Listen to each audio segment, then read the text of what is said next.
Hey guys, it's Scott here. I wanted to put together a little video based on a couple conversations I've had this week with a few different clients.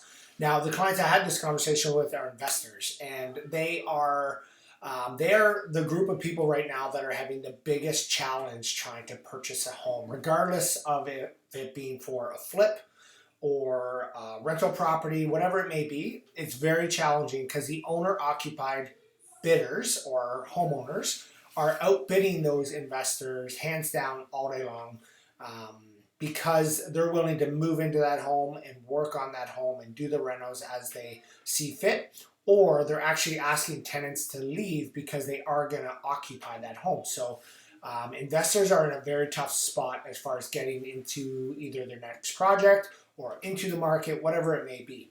Prices don't justify the rent roll of what you can currently get in Guelph. The only people that are able to buy, if you're an investor, is if you have multiple properties and you can pull equity off each one of those homes in order to get the next home. But even then, it's dollars and cents. It comes down to numbers for an investor, and they're really struggling. Now, my message to the investors, but not only to them, but to everybody, out of these conversations I had this week, I was talking about the stress test that's coming into play on June 1st.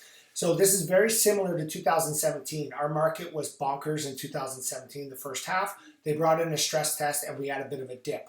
Actually, Guelph had an 8% dip on average with our prices. We did crawl back and surpass that like tenfold.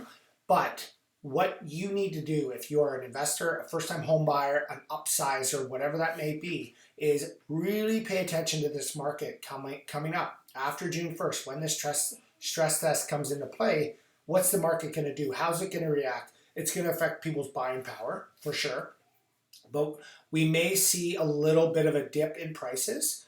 We may see less competition. We may also see a little bit less property coming on the market, just because the next people, if people are upsizing, they may have lost some buying power. So if you are having trouble to get in the market, you're a first-time home buyer, whatever your situation may be, if you are dead set on getting a house in 2021, you need to let us know, because what we will do is we will literally add your name to our list and we will watch like a hawk and try to find that house. And we watch the market religiously to begin with, but when we see prices having a small dip or houses aren't selling for what we thought they would sell for, we need to understand what your criteria is so we can react quickly. Because what I don't want is you to watch the market, you see it slowly sliding down, and then it hits bottom and we don't realize it's at bottom, and then it starts climbing back up again.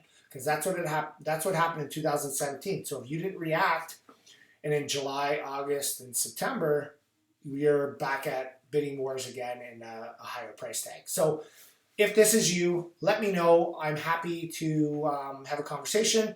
I'm happy to figure out what it is you want. And what I'll do actually is I will just include a link here, and it'll just ask you some questions as far as what you are looking for. And then our team can put you on our board and we can watch for you.